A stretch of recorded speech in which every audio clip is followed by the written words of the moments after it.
Bonjour à toutes et à tous, bienvenue pour cette deuxième journée des conférences de la maintenance. Journée qui s'articulera beaucoup sur le numérique aujourd'hui, à commencer par la GMAO, donc avec une société, la Société hydroélectrique du Midi, CHEM, qui va nous parler à travers M. Lassignardi, chef de projet GMAO, qui va nous parler de l'implémentation d'une GMAO, la GMAO Carl Source, au sein d'une entreprise qui date de 1929. Un grand projet à la fois technologique et humain, dont les équipes sont parties d'une feuille blanche. Donc, un beau retour d'expérience dont va nous faire part M. Lassignardi sur un projet qui n'a pas été très simple à mettre en œuvre, mais qui aujourd'hui fait l'objet d'un déploiement sur une soixantaine de sites, et je crois donc qu'il va continuer à se démultiplier. Voilà, je vous laisse la parole. Bonjour à tous. Donc je vais vous parler de la société hydroélectrique du Midi. Donc on est une filiale du groupe Engie. Je vais vous parler de l'hydroélectricité, bien entendu, parce que c'est peut-être un domaine d'application que vous ne connaissez pas. Et ensuite faire un focus, bien sûr, sur la GMAO, le déroulement du projet et le retour d'expérience qu'on en a fait. Donc, voilà le sommaire. Donc, la CHEM, quelques données clés. Les métiers, puisqu'on a quand même une grande disparité au niveau métier, c'est vraiment pluridisciplinaire. La GMAO de Carl, le REX et les évolutions futures que l'on va faire. Donc, la CHEM au niveau du groupe Engie. Donc, le groupe Engie, c'est un producteur indépendant dans le monde. C'est le premier, d'ailleurs. Il a une grande diversité au niveau énergétique, puisqu'il fait de l'énergie solaire, de l'hydroélectricité bien sûr, des éoliens, du nucléaire, du thermique, la géothermie et même de la biomasse. La volonté du groupe Engie est réellement de se mettre dans la transition énergétique. Donc il y a beaucoup d'actions qui sont faites dans ce sens-là. Au niveau du focus sur l'hydroélectricité, donc on a la CNR qui est la Compagnie nationale du Rhône, donc qui gère le Rhône. Donc une fonction d'hydraulicien, mais également une fonction d'éclusier. Ensuite, nous avons bien sûr la CHEM dans l'hydroélectricité et les autres énergies renouvelables avec l'éolien, le photovoltaïque et la biogaz qui sont dans d'autres filiales du groupe. Le groupe Engie se positionne quand même comme le premier producteur alternatif hydroélectrique en France, sachant que bien sûr on a l'opérateur historique EDF qui est extrêmement présent dans ce domaine et très fort majoritairement. Comment ça fonctionne l'hydroélectricité ? C'est assez simple en fait, c'est un petit peu comme un moulin. C'est-à-dire qu'on transforme de l'énergie hydraulique en énergie mécanique. Voilà. Donc au lieu de faire de la farine, nous derrière, on transforme en énergie électrique à travers des alternateurs. On prend soin au niveau de nos retenues de toujours avoir ce qu'on appelle un débit réservé, c'est-à-dire qu'on n'assèche pas les cours d'eau. Il y a toujours un flux permanent, donc pour la faune et la flore, ainsi que des échelles à poissons ou des passes à poissons, comme on peut le dire, de manière à ce que justement les poissons puissent faire des montaisons ou des dévalaisons. Donc cet esprit-là est vraiment très important à nos yeux en termes environnementaux. Donc ensuite on a un chemin d'eau avec des canaux de dérivation, une conduite forcée, et on arrive donc sur une centrale hydroélectrique où on fait une restitution de l'eau qui est turbinée. Voilà. Il est possible de pouvoir avoir plusieurs usines en cascade. Donc on utilise plusieurs fois l'eau, elle est turbinée plusieurs fois. En termes de type de production, il y en a 3. On a les usines en fil de l'eau, on appelle ça un petit peu de l'énergie fatale. C'est-à-dire qu'on est sur des grandes rivières, il n'y a pas de grandes retenues. Donc en fait on turbine les apports qui sont faits par les orages, par différentes météos. Et donc là, on a des placements qui sont plus au niveau de l'année, et donc on subit en fait la production en fonction des variations des apports. Voilà. Ensuite, on a des usines en éclusée, donc là on est sur des petites retenues, et on essaye de placer ce qu'on appelle en poste journalier, c'est-à-dire sur les heures de pointe, les heures creuses ou les heures pleines que l'on peut avoir dans la journée en fonction de la consommation. D'accord ? Et ensuite, on a les usines de lac, ce qui est majoritairement notre cas, où là on est plus sur de la gestion annuelle. Donc en fait, on va stocker pendant le printemps, au niveau de la fonte, et pendant l'été, et on va turbiner pendant l'hiver, bien sûr, où les prix sont le plus intéressants, c'est l'hiver où il y a des grosses consommations. Voilà. Donc on a deux types de ventes qui sont l'obligation d'achat et le périmètre d'équilibre. L'obligation d'achat, ce sont tout ce qui est la gestion au niveau de l'énergie fatale. Et le périmètre d'équilibre, donc là on est sur un marché boursier, et donc là on fait du placement. Donc ça peut être de quelques heures à plusieurs années. Voilà, donc on passe par les traders, les services météo, et donc là on place l'énergie sur la bourse, comme vous pouvez boursicoter avec vos actions. C'est la même chose. L'énergie de l'HM fait partie donc du périmètre d'équilibre d'Engie et d'EDF par rapport à l'obligation d'achat. Et comme aujourd'hui on ne peut pas stocker réellement l'énergie, même s'il y a des projets qui sont faits, il faut que la production soit égale à la vente par rapport à la consommation. Donc l'hydroélectricité a le gros avantage au niveau des barrages d'avoir une énergie potentielle. C'est-à-dire que contrairement à une centrale nucléaire, où il faut à peu près une semaine pour l'allumer ou l'éteindre, ben nous, on ouvre le tuyau et dans les minutes qui suivent, on a l'énergie qui est disponible. Donc en fait, on fait tous les petits pics par rapport entre la consommation et la production. Voilà. Ensuite, les données clés de la chaîne. Donc nous sommes implantés sur toute la chaîne des Pyrénées, un petit peu sur le Lot-et-Garonne et dans le Massif central. Donc on est le 3e producteur en France, on gère 12 grands barrages, 56 usines, 2 directions régionales, une à Pau, une à Brive, pour être au plus près des territoires. Vous verrez qu'avec les labellisations que je vais vous montrer, c'est assez fort chez nous, on veut s'ancrer vraiment dans les territoires. On a des téléphériques de service, puisqu'on travaille en montagne, donc en montagne difficile d'accessibilité, difficile aussi au niveau de la connectivité, au niveau des réseaux GSM, tout ça. Donc je vous en parlerai un peu plus tard par rapport à Carl-Touch. Donc on a 783 MW de puissance installée, avec une production d'1,1 TW, donc ce qui est l'équivalent à peu près d'une ville d'1 million d'habitants. Nous sommes à peu près 320 collaborateurs, donc ils sont répartis suivant les différents sites. On fait 91 millions de chiffre d'affaires pour 2018 et 43 millions d'euros d'investissement en maintenance. Donc vous voyez, on a quasiment la moitié de notre chiffre d'affaires qui est investi dans la maintenance. Des pertes d'eau inférieures à 1%. Et les 2 stats qui sont dessous sont intéressantes, c'est la fiabilité des installations. Donc on a eu un taux de réponse à la sollicitation, c'est-à-dire que quand on doit démarrer les machines, on a une fiabilisation qui est supérieure à 99%. Et on a des taux d'indisponibilité non prévus inférieurs à 1,5%. Donc ça veut dire quoi derrière? Ça veut dire que nos machines sont fiables quand même, dans la perspective. Au niveau des certifications de labellisation, donc on a deux certifications ISO. On a la certification énergie verte également, puisqu'on est dans le cadre d'énergie renouvelable. On a le label Lucie, donc c'est aussi le RSE. On en est assez fiers, puisqu'on est la première entreprise dans le secteur de l'énergie à être labellisée Lucie. Et également une labellisation EPV, donc sur le patrimoine vivant. Comme je vous le disais, pour nous, c'est très important d'être présent sur les territoires et de prendre en compte les paramètres environnementaux autour de nos centrales hydroélectriques. Je vous parlais d'une petite application que l'on a mis en place sur nos petites centrales hydroélectriques. Alors, on pourrait dire que c'est pas une GMAO, mais ça n'a rien à voir avec Carl. Le périmètre est beaucoup plus restreint. Donc, c'est une petite application qui s'appelle SMAP, qui permet de pouvoir gérer des petites centrales hydroélectriques. Donc, périmètre très réduit. Et on l'utilise uniquement que sur de la maintenance prédictive. D'accord ? Il n'y a pas forcément que de la curative ou que de la systématique. Les métiers que l'on a. Donc, on a un savoir-faire en ingénierie, en conception, en construction. On est spécialisé dans la rénovation et dans la construction de nouvelles installations, puisqu'on a pris soin de garder en interne tout le savoir-faire historique de la chaîne. Comme on le disait tout à l'heure en introduction, on a été créé depuis 1929, donc on a quand même un certain savoir-faire dans l'entreprise. Et l'agrément pour les surveillants des barrages, donc depuis 2011, on est apte à pouvoir diagnostiquer et faire le suivi des travaux sur nos barrages. Des compétences en interne à développer donc son savoir-faire. On a un atelier de maintenance qui est basé dans les Pyrénées. On a 30 collaborateurs qui sont spécialisés dans différents secteurs techniques. Et donc, ils interviennent sur l'ensemble du périmètre de la chaîne. Donc, bien sûr, on fait appel à de la sous-traitance, bien entendu. Mais on essaye au maximum d'internaliser toutes les interventions qu'on va faire. Il y a un service de téléconduite à Lyon et à Toulouse qui permet justement de pouvoir gérer nos programmes de production au périmètre d'équilibre. Donc de la mécanique, ça va aux révisions générales de groupe que l'on peut faire. Donc c'est un démontage complet avec une révision complète. Donc vieille machine, vieux savoir-faire, donc ça on le garde en interne. Jusqu'à de la mécanique de précision également que l'on peut avoir sur toute la partie commande mécanique.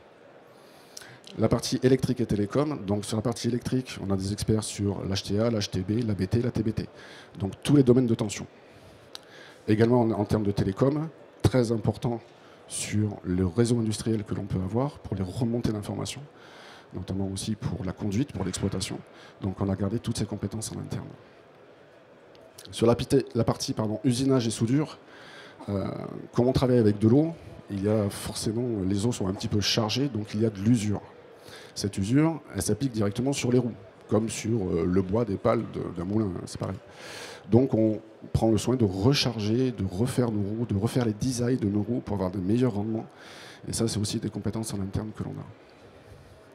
Le métier de l'exploitation, bien entendu. Donc là, vous avez l'image d'une salle de car. Mais bien sûr, ils ont à leur disposition toute une supervision avec des consignations d'État reliées sur un réseau général qui leur permet de pouvoir piloter leurs installations au plus près. Et également de pouvoir diagnostiquer éventuellement les avaries que l'on peut avoir avec le maximum d'informations remontant du contrôle commande. La partie génie civil également, donc là on est sur la réfection d'un clapet. C'est très important, les ouvrages qui sont en termes de génie civil, on a eu récemment, le gouvernement a voulu que l'on recalibre nos évacuateurs de crues. Donc, pour qu'on passe sur des décamillinales. Donc, c'est des débits qui sont extrêmement importants. Donc, on a eu de gros travaux sur ce phénomène-là. Également aussi sur nos conduites forcées. Donc, c'est les gros tuyaux en acier là, qui arrivent dans les usines. Donc, c'est pareil. Il y a eu de gros travaux en termes de génie civil sur ces parties-là. Et bien sûr, la sûreté barrage. Donc, autant on a de la téléauscultation numérique, donc avec des capteurs de précision, autant il y a toujours des visites d'eau qui sont faites avec des relevés manuels, pour avoir une surveillance et vraiment un regard de l'expert sur l'ouvrage. Et l'environnement, très important. Donc on prend soin de bien analyser les impacts que peut avoir l'hydroélectricité sur la faune et la flore, que ce soit en amont ou en aval des installations. La GMAO, on y arrive. Alors d'où on est parti? On est parti en fait de pas grand-chose. C'est-à-dire qu'on n'avait pas de réel GMAO auparavant. On avait un petit outil maison, qui était plus un outil de planification, où on avait des fiches papier, voilà, qui étaient faites indépendamment dans chaque site, donc avec leurs historiques. C'était imprimé, c'était fait sur place, ça revenait au bureau, c'était scanné, archivé, voilà. L'exploitation derrière des données, très difficile. On est sur des bases papier, compliqué.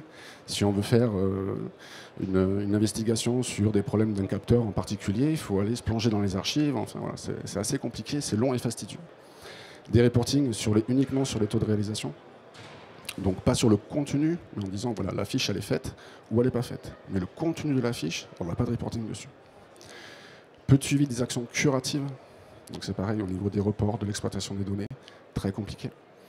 Beaucoup d'appui sur l'expérience des agents de terrain. Heureusement, on a un savoir-faire historique. On s'appuie sur ces gens qui ont réellement un savoir-faire. Et aujourd'hui, avec le turnover, on est un petit peu sur le papy boom aussi. Donc voilà, c'est compliqué de pouvoir faire des passations, même avec les jeunes générations. Les données d'entrée du projet, très peu. Parce que justement, pas de base de données. Certes, des fiches qui sont faites, mais qui ne sont pas non plus numérisables. Donc très très compliqué en termes de données d'entrée. Donc du coup, on a refait une refonte complète de la politique de maintenance de l'entreprise. On en a profité, tant qu'à faire. L'objectif, c'est quoi? D'harmoniser la maintenance, déjà. C'est-à-dire qu'au minimum, on a créé des référentiels de maintenance et on s'est dit, on va faire partout pareil, sur l'ensemble des sites. Ce minimum-là, il a été conçu par le siège, au niveau des référentiels de maintenance, et ils évoluent avec le temps. Hein. Que ça peut être sur des évolutions réglementaires, sur des retours d'expérience de la part du terrain, en disant c'est peut-être inutile, c'est peut-être utile d'en rajouter. Voilà. Donc on fait vivre nos référentiels de maintenance. Et ça c'est important, parce qu'ils ont valeur de Bible, mais ils ne sont pas gravés dans le marbre. Et ça c'est important. La partie aussi, c'est que les gens de terrain, quand ils font remonter, ils sont entendus. Ça valorise leur travail. Et ça, dans la conduite du changement, c'est important. Quand vous avez des agents de terrain qui font remonter régulièrement des choses et qui ne sont pas pris en compte, où ils ne voient pas d'action derrière, c'est compliqué au bout d'un moment. Ils baissent un petit peu les bras. Voilà. Là, ils voient des actions qui sont derrière, donc ça, c'est important. Une digitalisation, exploitation des données, mise en plateforme, mise à disposition de l'information, mutualisation de l'information, très très important l'objectif. La gestion multisite, donc vous avez vu, on a 16 sites. gérer tous les sites, gérer les gradients de sites entre les sites de production, les directions régionales et le siège. La capitalisation, bien sûr, des données. Ça serait bien qu'on en ait, donc il faut les exploiter, c'est pas le tout d'en avoir. La souplesse dans la partie fonctionnelle. S'il y a des usines que l'on va peut-être acquérir, d'autres qu'on va perdre, des changements d'organisation, voilà. Il faut qu'on ait quand même une certaine souplesse dans l'outil pour pouvoir s'adapter aux conditions réelles qu'il y a dans l'entreprise. De l'ergonomie, bien entendu, ça c'est évident. Une vue macro et micro, c'est un point important ça. Dans la conception du projet, souvent c'est fait par le siège, par des gens dans des bureaux, voilà, qui ont souvent en tête les objectifs entreprise. Mais on ne prend pas forcément en compte les objectifs terrain, les besoins terrain. Lors de l'appel d'offres, on a eu l'occasion d'aller visiter des clients de différentes GMAO. Pas que Carl, mais d'autres aussi. Autant quand j'avais des personnes du siège, des responsables de maintenance, ils disaient « Ouais, super outil, c'est vraiment bien performant, ouais, des reporting, tip top ». Et j'arrive dans le site, et là, j'ai le responsable de maintenance du site qui m'a dit « Moi, je ne vous le vendrai pas, c'est affreux. On ne peut rien en faire. » Compliqué. Donc, de mettre ce curseur entre objectif entreprise et besoin de terrain, c'est vraiment très important dans la conception du logiciel et dans la conception de votre besoin fonctionnel. Surtout pas négliger, parce que ceux qui vont alimenter la base de données, ce n'est pas ceux qui sont au siège, c'est ceux qui sont sur le terrain. Donc il ne faut pas les négliger. Et une diminution des doubles, voire triples saisies. Les fichiers Excel par centaines qu'on a dans tous les sites qui sont faits, vous savez de quoi je parle. Donc là, essayez justement de regarder ces flux, voir comment on peut les analyser, les mutualiser, d'avoir une seule et même saisie. On gagne du temps, on diminue les erreurs, c'est que du bénéfice. Le déroulement du projet. Un gros point que que j'ai d'ailleurs un petit peu sous-estimé, c'était la migration de données. On a fait notre recensement, on a donc recensé numériquement tout le matériel que l'on avait chez nous. On a créé nos gammes de maintenance, nos référentiels de maintenance. Mais tout ça, il a fallu le mettre dans le logiciel. La détermination du schéma cible est primordiale. On a besoin de faire des réitérations, de charger un coup. On regarde, oui, est-ce que c'est bien les champs qui sont bien remplis au bon endroit, voilà.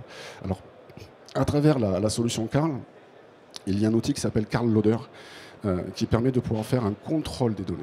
Donc ça, déjà, c'est super bien. Mais ça ne garantit pas l'objectif que l'on veut se donner sur tel champ doit être rempli avec telle valeur. D'accord ? Donc, la migration de données, si vous êtes dans un projet de GMAO, surtout à ne pas sous-estimer.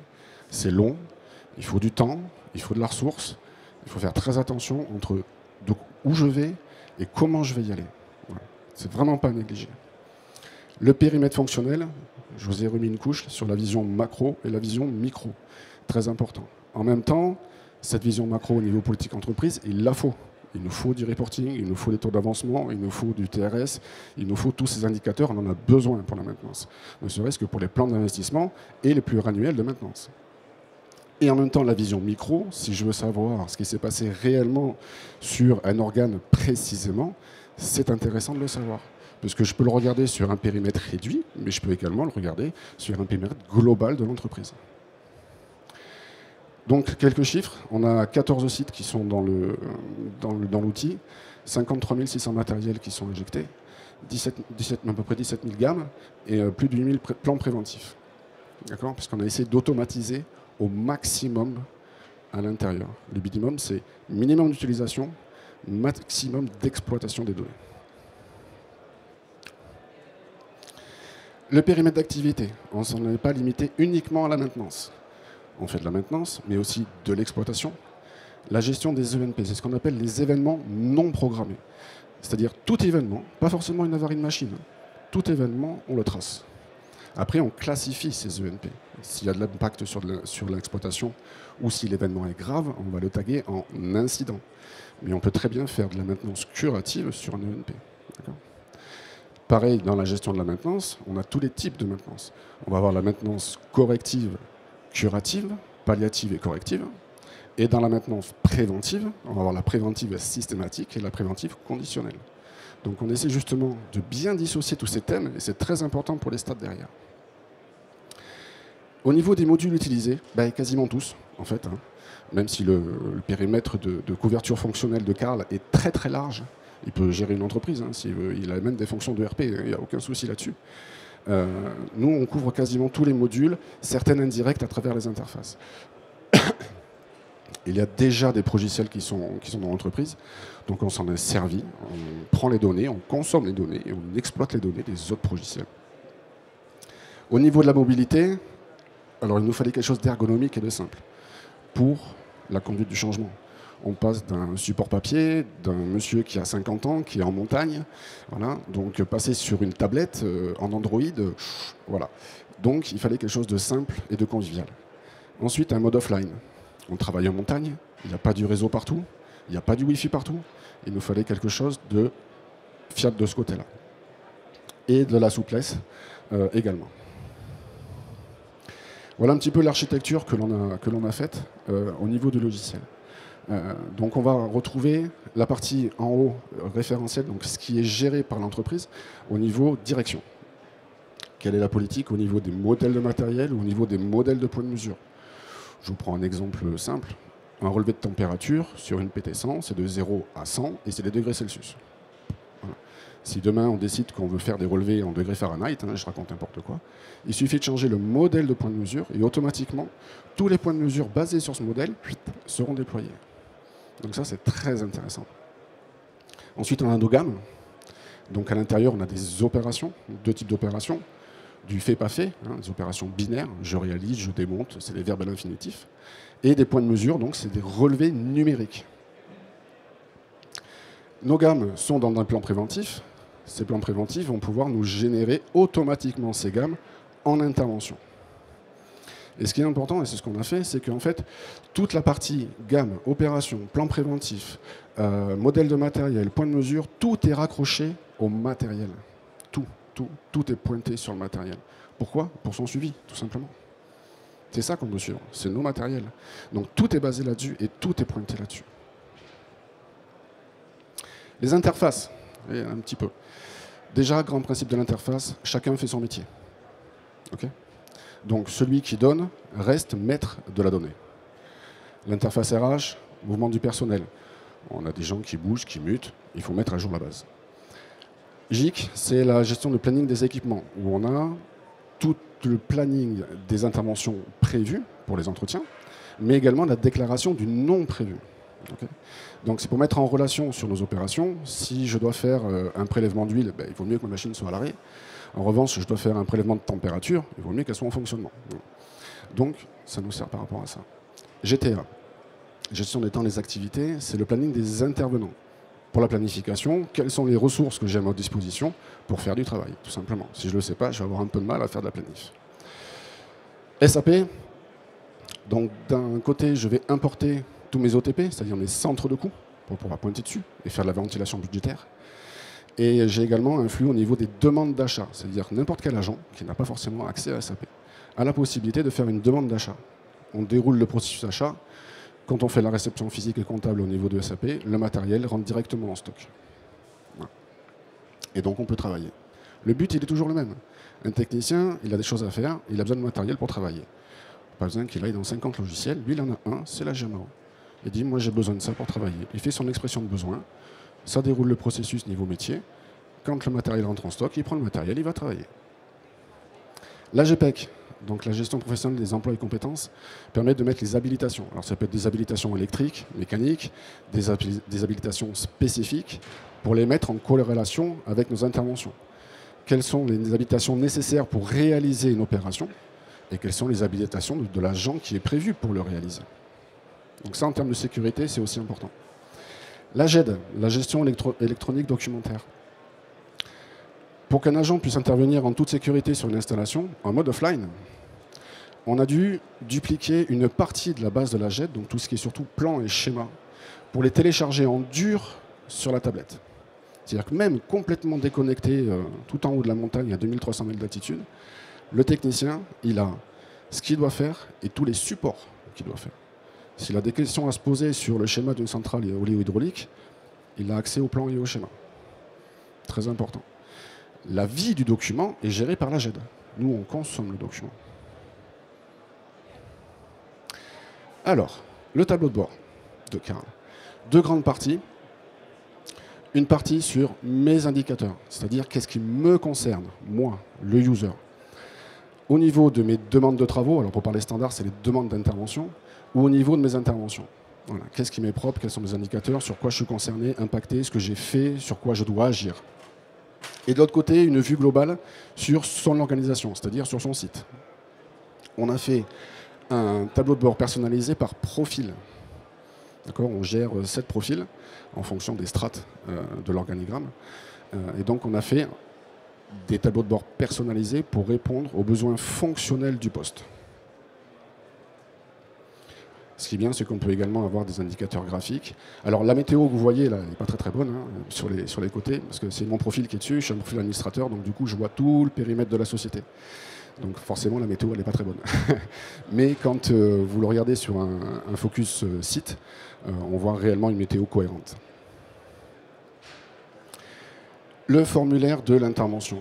Il faut savoir qu'on a personnalisé environ 90% de nos formulaires par rapport au standard. Pourquoi?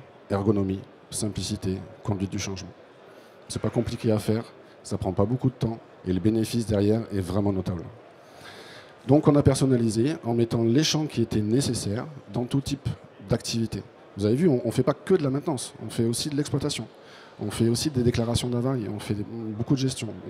C'est le même formulaire, c'est le même workflow, c'est le même processus. Ça, c'est sympa, parce qu'en fait, on mutualise les activités sur un seul et même formulaire. Les gens, ils ne sont pas perdus, même s'ils y vont une fois dans l'année, ils ne sont pas perdus.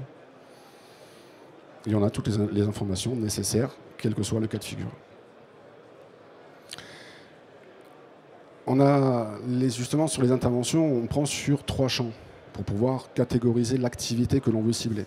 Donc on prend le champ de catégorie, le champ nature et le champ de type. Donc avec ces 3 champs, on couvre toute la fonctionnelle, c'est-à-dire toute l'activité d'un site distant, complètement.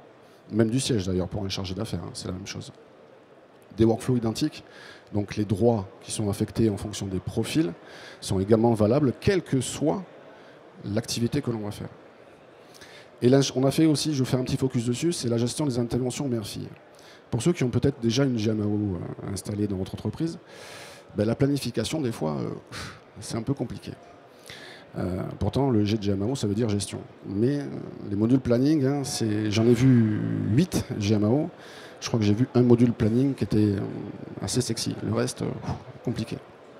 Donc on a fait une gestion mère-fille, c'est-à-dire qu'on a mis 2 niveaux dans nos interventions. Un niveau, je dirais, managérial et un niveau technicien. Sur la partie managériale, on est donc sur une intervention de type mère, où là, on va faire réellement de la planification. On va mettre de la charge, on va affecter des intervenants, réellement. On décrit succinctement ce que l'on va faire, on pointe sur un point géographique, non pas sur un matériel. Pourquoi? Parce que le technicien, lui, il va agir sur plusieurs matériels. En revanche, ce qu'on va faire, c'est ce qu'on appelle une association. C'est-à-dire que je vais lier, sur une hiérarchie descendante, je vais lier mes TI techniques. Et là, à l'intérieur, je vais avoir toutes mes opérations et je pointe sur des matériels différents. Et toutes ces TI-là, donc là, il y en a une vingtaine, sont issues de mes gammes et de mes plans préventifs, donc générées automatiquement. Et dans ces gammes, on a pré-planifié l'équipe et la spécialité. C'est-à-dire, je dis par exemple, c'est tel site qui va le faire et ce sont des électriciens. D'accord? Ce que doit faire le manager, c'est faire l'association en disant, voilà, je crée mon intervention mère, je vais y affecter ces TI-là, donc avec les critères de recherche, c'est très rapide. En 2 clics, on associe tout. Je ne touche plus à ces TI-là. J'en ai 20, je ne les touche plus pour la planification. Je change d'état la maman. Automatiquement, toutes les autres vont changer d'état et vont aller se synchroniser avec la tablette en mobilité. Du coup, j'ai planifié une TI pour 20. Vous voyez le rapport? Et je me retrouve avec une vision macro, managériale, et une vision micro, terrain, avec toutes les informations relatives et que je peux exploiter derrière. Ça, c'est très, très bénéfique. Carl Touch, mobilité. Donc, on est parti sur non pas sur les téléphones, mais sur les tablettes. Déjà pour l'exploitation des documents. donc beaucoup mieux, qu'on a équipé avec des coques, des enveloppes waterproof, parce qu'on travaille dans des barrages, donc il y a de l'eau autour, hein, forcément. Le mode offline, on a fait un spécifique dessus, c'est-à-dire que même si la tablette s'éteint complètement et qu'on n'est pas connecté, parce que je suis tombé en panne de batterie, parce qu'il fait froid, parce qu'il y a plusieurs raisons, si je la rallume, je reviens directement sur le log et là où j'étais. Je n'ai pas besoin de m'identifier de nouveau. Donc on est mis en dur dans le script d'Android. Donc on n'a pas de perte, donc c'est fiable. La liste des interventions que le technicien doit réaliser. On a les informations sur le matériel, on a les informations sur ce qu'on doit faire, on a tous les documents qui sont associés, on a en plus l'historique de toutes les interventions qui se sont passées sur ce même matériel. C'est super riche. C'est super riche. Le technicien, il peut se poser plein de questions, il a tout à disposition en mode offline, en dur sur la tablette. Et ça, franchement, ça évite d'avoir des classeurs entiers comme ça dans les usines. Et elle a la chance quand c'est une usine, parce que quand c'est une petite prise d'eau qui est complètement isolée, on ne peut pas stocker de documents. Voilà. Donc, du coup, les sacs à dos, ils deviennent vite lourds. Voilà. Donc une visualisation simple au niveau de l'ergonomie. Je peux consulter mes matériels, comme je vous l'ai dit, les interventions, ce que je dois faire, ce que même les collègues peuvent faire. Les actions sur les opérations et les points de mesure. Donc on a une association à faire entre l'opération et le point de mesure, de manière à avoir directement le pavé numérique qui s'ouvre, de manière à pouvoir saisir la valeur numérique. Alors une évolution qui est dans la V5 de Carl qui va arriver et que j'attends avec impatience parce qu'on va le faire cette année. Avant, on n'avait pas la possibilité de pouvoir décocher une opération qui était réalisée. Là, sur la V5, on va pouvoir le faire. Donc on aura encore plus de souplesse qui seront dessus. Donc les pièces jointes, bien sûr. Sur les gammes, on met des matrices de pièces jointes, ça peut arriver. Pourquoi ? Parce que ça demande d'avoir du calcul, ça demande d'avoir des opérations un peu plus complexes sous format Excel. Donc on met des matrices dans les gammes et on exploite les matrices à partir de CarlTouch. La création des interventions est possible. Ça, c'est un champ aussi qui est non négligeable. C'est-à-dire qu'un intervenant va aller dans une usine ou sur une prise d'eau, peu importe, pour un travail bien précis qui lui a été affecté. S'il remarque, lors de sa visite, des problèmes, mais qui ne sont pas dans son champ d'application, il peut, en direct, créer une demande d'intervention ou une intervention et directement tracer ce qu'il a observé. Je dis bien tracer. C'est pas quand je reviens à l'usine mère voir mon chef, où je lui dis, où je l'écris sur un post-it et je le pose sur le bureau. C'est tracé. Donc si c'est tracé, il y a traitement, il y a action. Ça aussi, c'est important. Donc le mode offline, je vous en ai parlé. Hein. Donc nous, on n'est pas sur du réseau GSM, mais uniquement sur de la synchronisation automatique, sans aucune action, sur le Wi-Fi de l'entreprise, au niveau des usines mères. Et donc l'accès à toute l'historique des tâches. Ça aussi, pour le passif, ça c'est bien. C'est-à-dire qu'on peut très bien voir les événements sur les mois ou années, suivant les périodicités, qui se sont déroulés. Donc ça, c'est très important. Le retour d'expérience, la conduite du changement, donc l'ergonomie du logiciel. Sur le logiciel, on doit avoir une dizaine d'icônes qui sont présentes sur 95% des formulaires. C'est les mêmes. C'est les mêmes. On a un chemin de fer qui est tout en haut, qui nous situe à chaque fois où est-ce qu'on se situe dans les formulaires. On a une vision simple et rapide de où on est et des actions que l'on doit réaliser. La simplicité de l'application CarlTouch, elle est très ergonomique, elle est fiable, elle est simple. Même sur des gens qui ont encore des téléphones à clapper, ils arrivent à s'en servir. Donc c'est que ça marche bien. L'accompagnement des utilisateurs en fonction des profils, ça aussi c'est important. Quand vous déployez une GMAO, être présent physiquement sur le terrain avec eux. Pas juste leur faire une formation. Moi j'ai fait les formations. Je n'ai pas fait de prestations, j'ai fait les formations. Pourquoi ? Parce que je voulais parler leur langage. Je voulais faire des exercices sur des cas concrets que je connais. Voilà. Donc ça, c'est important de pouvoir le faire avec eux et de les accompagner en termes de conduite du changement. C'est vraiment pas négligé. Le rejet de l'outil, il peut être très très rapide. On peut être devant son clavier avec sa souris et puis ah ça marche pas ou ça n'a pas fait, hop, allez, on lâche la souris et on s'en va. Si vous avez quelqu'un qui est pas loin de suite, ça marche. La base de, bien sûr, documentaire de formation qui est importante. On a fait, bien sûr, des documents de formation, également des tutos ciblés sur des focus simples, sur base documentaire et également en vidéo. Ça aussi, ça porte beaucoup ses fruits. Je remets encore un coup sur la migration de données. C'est vraiment, vraiment un sous-projet à part entière. Vraiment. Moi, ça a été dur, la migration de données. À pas négliger si vous avez des projets de GMAO, réellement. La notification sur les cibles aussi est un petit peu délicate. Quand on doit faire à travers CarlLoader, quand on veut faire du changement en masse, pas de souci, ça prend. Quand on veut faire des opérations de mise à jour, enfin d'upload ciblées, c'est un peu plus délicat. Donc il faut faire attention. Donc la planification également. Au début, on était parti, on n'avait pas cette gestion d'intervention mère et fille. Donc on était uniquement sur les TI techniques. Et les volumes d'intervention à planifier étaient trop importants. Les gens se noyaient dessus, ils passaient la moitié de leur journée à faire de la planif. Donc c'est pas ce qu'on leur demande. Donc du coup, on l'a fait vraiment sur deux plans. Donc par intervenant sur les interventions mères, okay, et par métier et spécialité sur les interventions techniques. D'accord ? Sachant qu'en fait, les interventions techniques, on ne les planifie pas. Hein. Ça se synchronise automatiquement puisqu'on a déjà catégorisé dans nos gammes l'équipe et la spécialité. Donc on a déjà fait une pré-planification. Donc ça, gain de temps énorme au niveau de la planif. On n'a pas dans la société, on n'a pas d'ordonnanceur qui fait que ça. Il n'y a pas. C'est les chefs d'équipe, ils y passent une demi-heure le matin, fini. Ils reviennent le soir, une demi-heure le soir, ils checkent l'ensemble des listes qu'ils ont fait, ils font avancer le workflow, ils annotent ce qu'il y a à noter, ils font éventuellement des créations d'intervention ou de demandes d'intervention s'il y a besoin par rapport aux remontées terrain qui ont été faites. C'est fini. C'est 1 heure par jour. 1 heure par jour, pas plus. Les indicateurs. Le nombre de NP sous 2 classements, donc avec et sans impact d'exploitation. On a une nette meilleure exploitation des ENP que l'on avait auparavant. Avant, on était sur fichier Excel, bien sûr, disparate en fonction des sites, bien sûr, donc difficile d'exploiter. Il fallait faire un travail de mutualisation, de mise en forme, d'analyse, je dirais, personnelle, enfin voilà, compliqué. Là, aujourd'hui, on a quand même sur un système où les informations, on peut les classer, on peut sortir ce qui est important, pas sur tout temps, mettre en exergue certaines informations, moins d'autres. Le travail est beaucoup plus facile. On a été amélioré sur les temps d'indisponibilité également de nos machines, avec la mutualisation des opérations.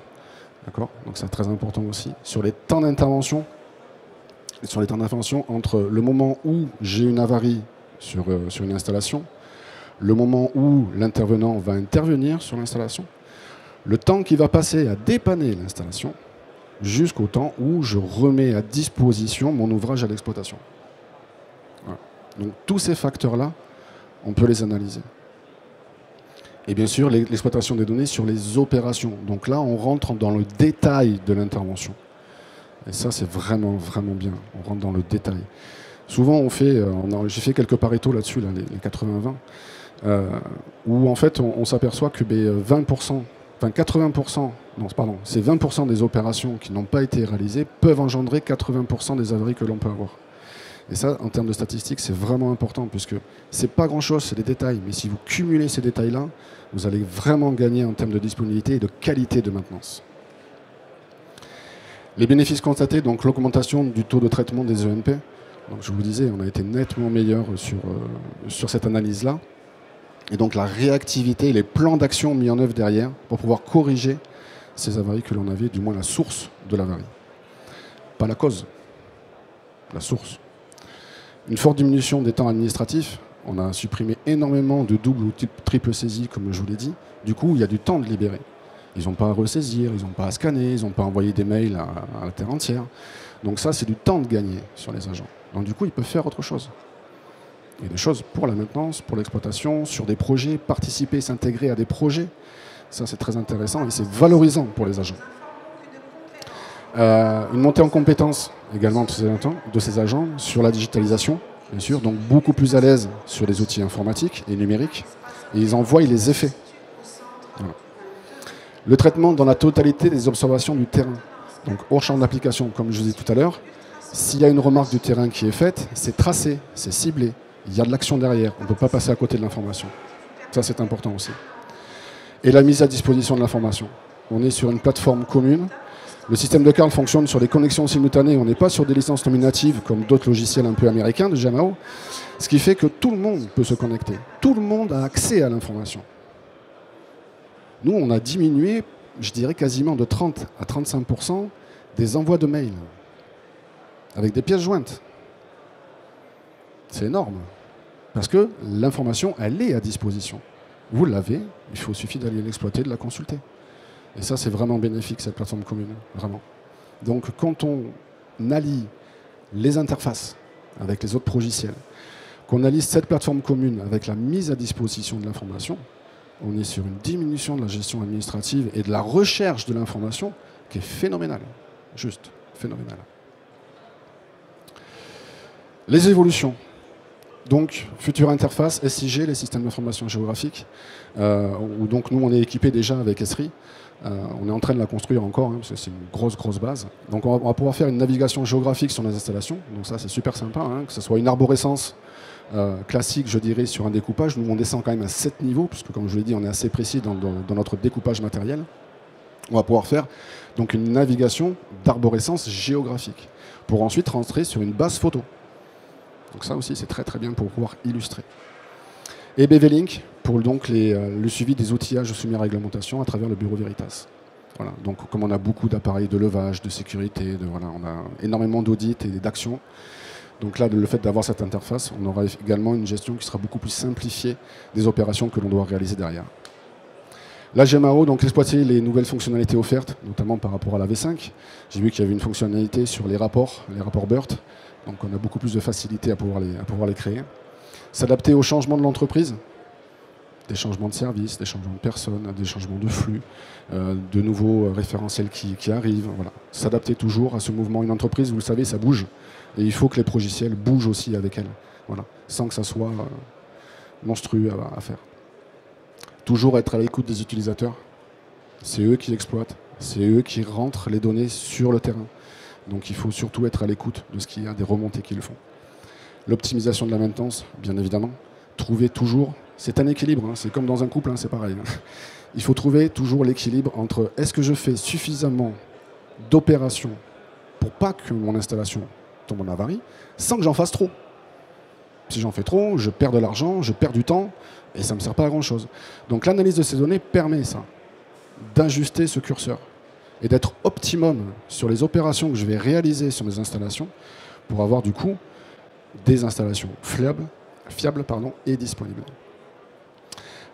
Et capitaliser bien sûr sur les données, de pouvoir les exploiter, de pouvoir faire d'autres interfaces, de pouvoir continuer à déployer la database de manière à pouvoir être de plus en plus opérationnel et performant sur nos activités de maintenance, mais aussi d'exploitation. Voilà. Et de gestion de projet, de gestion d'affaires, puisqu'on rentre aussi cette partie fonctionnelle dans la GMAO. On est en train de le faire en ce moment. Voilà. J'espère que je ne vous ai pas trop ennuyé, et merci à vous. Merci beaucoup, Bruno Lassignardi. Non, et vous ne nous avez pas ennuyé du tout, bien au contraire. Une chose qui frappe notamment, c'est qu'on parle d'industrie 4.0 ou d'industrie du futur en France. Et finalement, avec une GMAO, on en fait déjà depuis un bon moment, avec avec ces données sur lesquelles on peut capitaliser, comme vous dites. Ok, je vais lancer les questions, justement. Peut-être une question au préalable, justement capitaliser sur les données et sur tout ce que va informer la GMAO. Vous parliez notamment des montées en compétences des gens du terrain, de la maintenance notamment. Est-ce que vous en servez également pour la transmission du savoir? Puisque c'était un thème aujourd'hui assez préoccupant, savoir que tout le savoir va partir, surtout qu'on arrive dans les années où beaucoup de gens partent à la retraite, parfois par paquet de 5 ou 10 personnes. Et voilà, comment est-ce que vous utilisez la GMAO pour justement essayer de transmettre des compétences et de la connaissance? Alors en fait, ça a été un petit peu, je dirais, implémenté dans la conduite du changement. C'est-à-dire que quand je faisais des formations, je regardais directement sur la table qui avait un smartphone et qui n'en avait pas. Et je faisais toujours des couples entre, je dirais, un jeune et un ancien. Voilà. Et on a appliqué cette méthode en fait sur les interventions en elles-mêmes. C'est-à-dire qu'on fait partir un jeune qui est plus à l'aise sur un support Android, tablette, avec un ancien qui lui a le savoir au niveau technique. Et le fait qu'ils travaillent ensemble, en fait, ils se partagent l'un l'autre. C'est-à-dire d'un côté, l'ancien va pouvoir transmettre au niveau du cœur des opérations ce qui est utile de faire et comment on le fait puisqu'il est avec lui. Et d'un autre côté, le plus jeune va pouvoir lui montrer comment on navigue, comment on utilise une interface digitale. Voilà, numérique. Donc jeunes et anciens communiquer, c'est ça. Toujours la clé du succès. Est-ce que vous avez des questions? sur justement l'implémentation d'un projet partant d'une feuille blanche justement. Bonjour. Donc, vous parlez de migration de données, tout ça. Vous avez rencontré des difficultés à mettre en place la GMAO. Si vous aviez un conseil à donner pour la phase de préparation avant l'arrivée d'un outil comme ça et les difficultés que vous avez eues en amont du projet. Ouais. Déjà, je conseille de faire un POC, c'est-à-dire de demander à l'éditeur qui a été sélectionné de faire déjà une pré-étude par rapport aux données que vous avez chez vous. Déjà. Est-ce qu'elles sont en base ou pas? Est-ce qu'elles sont sur des formats de fichiers ou pas? Ça, c'est important. Ensuite, ça va être de faire un essai, on va dire, à blanc, entre guillemets, sur un échantillon de données. Pourquoi? Parce qu'il va y avoir des itérations à faire. Voilà. Donc la détermination du schéma cible, c'est-à-dire où vous voulez aller en termes de migration de données et à quel niveau vous devez le faire, il faut vraiment le faire avant. C'est-à-dire il faut construire votre arborescence. Par exemple, se poser la question, je vais créer mon arborescence, donc je vais découper mon matériel. Je vais partir d'un ensemble de groupes, puis je vais descendre sur une centrale oléohydraulique, par exemple, puis je vais descendre sur, par exemple, mes capteurs, mes moteurs. Est-ce que j'ai des obligations réglementaires? Est-ce que j'ai des obligations au niveau de mes certifications ou pas? Voilà. Donc il va falloir que je découpe ça. Ça, il faut le faire en amont, à blanc. Le présenter à l'éditeur, faire un POC dessus, avec une mise directement en base, et faire les réitérations jusqu'à obtenir votre objectif. Et je conseillerais au niveau projet de le lotir. Il faudrait faire en fait 3 lots pour que ça soit plus à l'aise, plus confortable. Faire un lot de la migration, un lot du progiciel avec sa solution paramétrée et le spécifique, et un lot interface. Comme ça, vous allez prononcer les recettes et vous n'aurez pas la pression, en tant que client, de faire un ensemble complet au niveau des tests. D'accord ? Et le fait de lotir, vous êtes beaucoup plus à l'aise. Et la qualité s'en fait sentir. Voilà. Donc, lotissez et schéma cible. Très important. Merci Bruno. Vous avez... Oui, bonjour. J'aimerais savoir comment s'est fait le basculement de votre organisation papier à votre organisation totalement informatisée. En un jour, en X semaines en parallèle, comment ça se passe? Ouais, non, là c'est plutôt en mois, voire en année.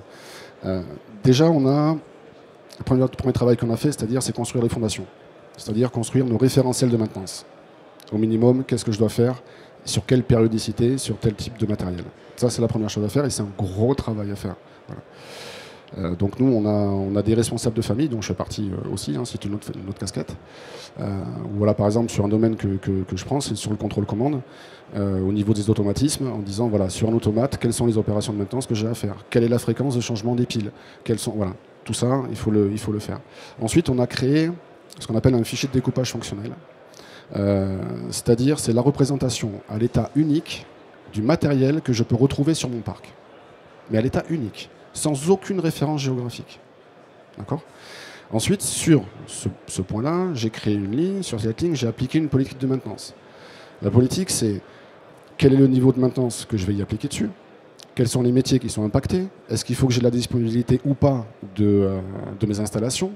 Est-ce que j'ai des obligations réglementaires ou pas dessus? Voilà, donc tout un tas de critères. Et ensuite, je crée, je dirais, ma fiche de maintenance, c'est-à-dire ma gamme, quelque part. Et ça sera ma gamme générique. Cette gamme générique, ainsi que le découpage fonctionnel, je les ai fait viser par l'ensemble de tous les acteurs avant de les implémenter dans la GMAO. Donc ça m'a pris quasiment 1 an et demi à faire. Voilà. Mais sachant que nous, on partait de feuille blanche. Voilà. Et je ne pouvais pas m'appuyer sur les fiches de l'ancienne GMAO, c'était pas une GMAO, mais de l'ancien système de maintenance, parce que c'était extrêmement disparate en fonction des sites. C'est pour ça qu'on a remis tout à plat. Et que du coup, ça a pris du temps. Voilà. Mais aujourd'hui, on gagne en qualité.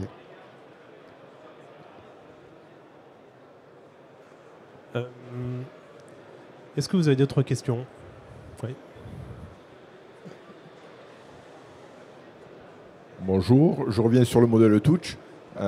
Comment vous avez fait le choix du terminal mobile, enfin tablette ou mobile, et est-ce que vous avez eu des difficultés pour le faire entre guillemets accepter par les utilisateurs, puisque c'est quand même un nouvel outil à transporter parmi les multiples outils qu'ils ont à transporter. Tout à fait. Donc déjà, on s'est posé la question du support. Est-ce qu'on prend un téléphone, tablette, pas tablette ou autre? Donc du coup, on a simplement audité. voilà, nos techniciens. On a pris un échantillon de référents, on les a audités et on est parti donc sur des tablettes qui font 9 pouces et demi, donc qui ont la taille d'un petit A4 en fait. Voilà.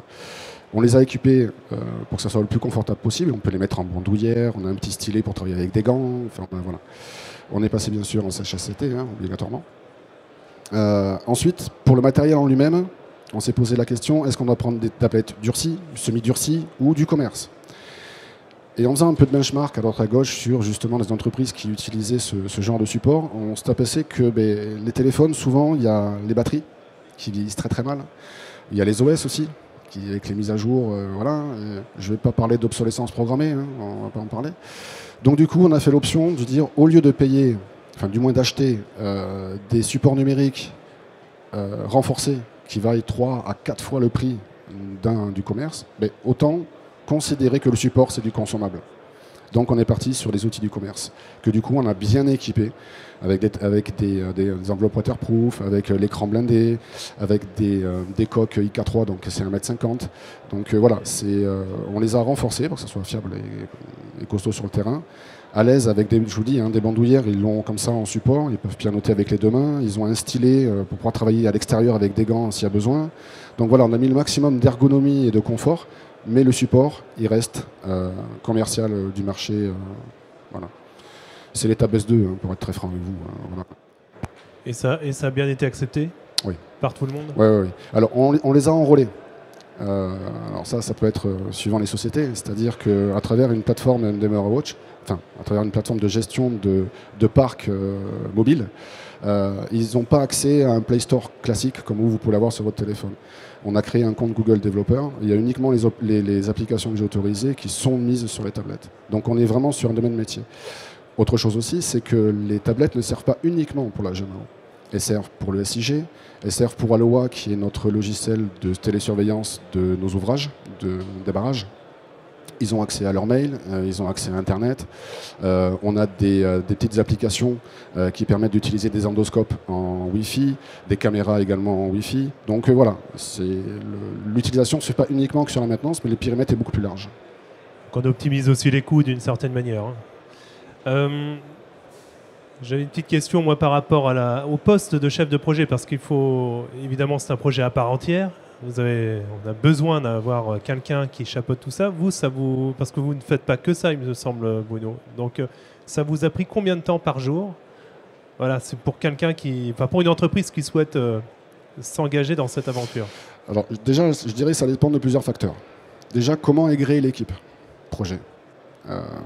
Est-ce qu'il y a des personnes qui seront dédiées sur les interfaces, des personnes qui seront dédiées sur la migration de données, des personnes dédiées sur le paramétrage, des personnes dédiées sur le suivi du spécifique, sur la partie fonctionnelle ou pas. Voilà. Si on prend la fonction de chef de projet dans sa globalité, on est sur de la gestion. Donc gestion de planning, gestion de contraintes, gestion budgétaire, gestion de contrat, enfin voilà, classique. Il se trouve que, en fait, après une petite réorganisation de l'entreprise, l'effectif a légèrement diminué au niveau de l'équipe projet. Donc, j'ai eu la lourde tâche d'aller piocher dans d'autres services au niveau de mes ressources. Donc ça n'a pas été simple. Et du coup, je me suis retrouvé à faire de la gestion de projet plus de l'applicatif. Très difficile de faire de l'applicatif. Donc en fait, j'étais alors sur un taux de charge à 150%, on va dire, j'étais à 70% sur le GMAO. Pour schématiser un peu. Parce qu'effectivement, j'ai d'autres fonctions, je ne faisais pas que ça. Et c'est compliqué d'allier. Donc bien gréer les équipes, pas sous-estimer les temps. Surtout sur la conception fonctionnelle du logiciel. Lors de notre cahier des charges, du CCTP de l'appel d'offres, on a établi 126, ce qu'on appelle des SFG, c'est les spécifications fonctionnelles générales. Lors des ateliers avec l'éditeur et l'intégrateur également, puisqu'on avait une prestation avec un intégrateur, on a repris chaque SFG pour les transformer en SFD, donc en détaillé. Et donc là, l'éditeur nous dit, oui c'est possible, oui c'est pas possible. Et on regarde, est-ce que c'est du paramétrage, est-ce que c'est du spécifique? Et comment on le fait? Voilà. Et ça, il faut des référents métiers, il faut des référents fonctionnels de l'entreprise, il faut des experts. Voilà, il faut monter ces ateliers, on en a fait 9. C'est important de les faire pour qu'au niveau fonctionnel, tout soit bien établi et en conformité par rapport à ce que peut réaliser le logiciel. Parce qu'il est très ouvert, il est très souple, mais comme tout logiciel, il a des contraintes. Donc il faut les prendre en compte.